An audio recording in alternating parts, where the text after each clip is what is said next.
Mike, stretch. Joe Laub's here. He's talking about what we're going to talk about, which we don't know what we're going to talk about. But it seems like it's never that hard with you, you know? Well, but you're always asking all the stalking questions. Why don't I ask about you? Go ahead. When did you move to Tahoe, and why? I moved to Tahoe, I think in '96. And I moved here for the same reasons everybody else did. You know, I had come here, skied, and knew it as a ski resort, but as a climber, I came again in summer and I was just blown away at just how much rock climbing and the lifestyle, huh? And it was the lifestyle. It really was. The outdoor lifestyle? Is that what it was? The outdoor lifestyle. And that's the biggest thing. You know, I think the thing that's come about, like I moved here for the skiing, the climbing, which is great, the lifestyle, which seems obvious. The part of Tahoe that's really resonated maybe as much as any of that with me that doesn't come across, I think, the people when they visit, is this incredible community we have here. I had a feeling you were just going to go there. It really is, though. And I mean, everyone knows everyone. It does. It sounds cliche. I love the fact that I can drive past, see your car, wave to you, go through Raley's. I was going through Raley's yesterday with my daughter. With one finger, I was not waving at you. That wasn't your. Oh, number one. You're number one. Yeah, that's right. But even going through Raley's with my daughter yesterday, just seeing different people. You know, I'm a people person, so it's nice, that part of it. But then, like when there's even in the tragedies that we've had in our community, how people rally and come together. You know, having a daughter now and just seeing the community and how they work together, the people that volunteer in the community. I didn't grow up with that around. I grew up back east in the suburbs and didn't have that that community sense that I feel like we have here. It's like a small town feel in I don't know, this kind of wacky town we have. And it is amazing. Like even like sleepovers. My boy just turned 13.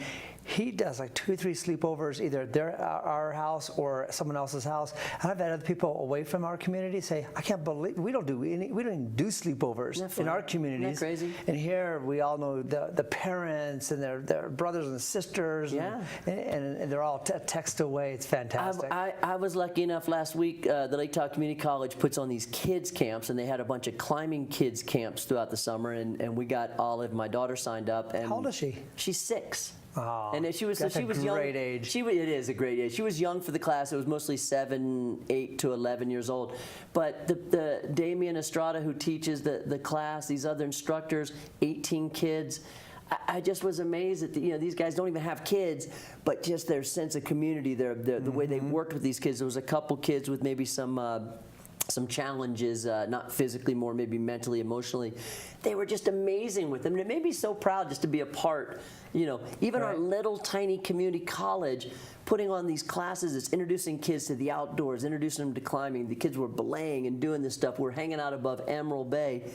I'm just That's sweet. It is, and it sounds cliche, but that part of our community is this hidden gem that I hope that most of us that live here can be really inviting to the tourists, to the visitors when they come, because like when they come here, they're going, God, I want a piece of what you guys have. I mean, they can enjoy the lake and the skiing and all these things, but they see this connection that we all have to each other. It's God's country. Yeah, we're so fortunate. Because of our age, you might want to think about like signing up for t-ball next year. Because that's what you're into. Kale basketball. Yeah. Well, these are the things I've done with my 4 kids. Right. No, I know they are. Kale basketball, because she's getting to be of that age. Soccer next summer. Well, it's funny what you're saying. I'm listening. I'm hearing you. Another suggestion would be Escobar training. Yep. You do things like that. Those are great ones. And it's going to create even more of a community for her, because she'll start knowing friends outside of her school. Sure. And then when she sees them in school, there's that additional connection, and then you get to know the parents. Yeah.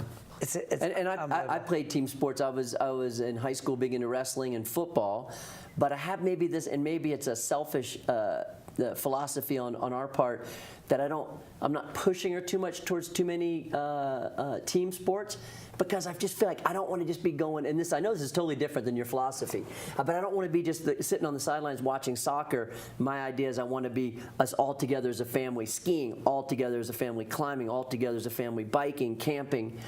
But if you can get her a balance of team sports and individual sports, that is. So I was hearing all these individual. That's why I'm suggesting some of these other ones. I know what you're doing. Yeah, because there's a community feeling within a community, and that when you get in those small little circles, then she'll have additional connections, and then if she starts excelling, then there's so much confidence that builds from that, and other teammates. Like you did football, you did an individual sport, and then you did a team sport, and you know from the contrast that they both have value.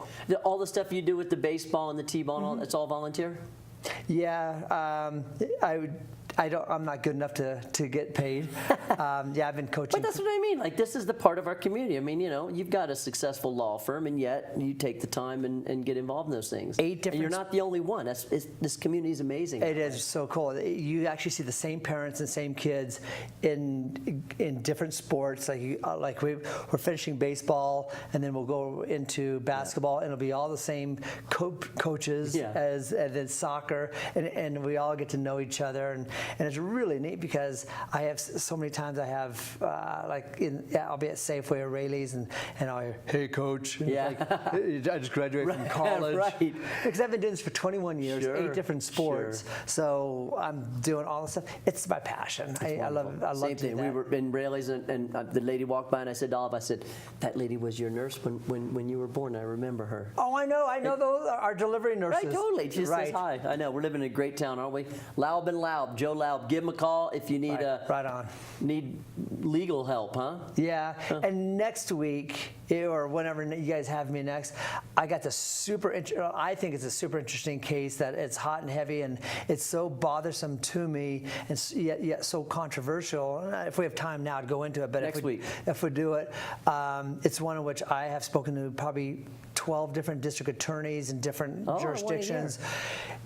It's a biggie. Good. And it's one in which we might even want to get the community I want to hear input. I want to hear all about it. Next week, we'll get Joe Laub back in here. I want to hear about that either Thursday or Friday. Sounds good. It's a case that I think about on a regular basis because it affects me even consciously. Sounds interesting. Yeah, cool. Well, good tease. So next week, Joe Laub back in the studio. Your forecast is up next. Stay with. Right on.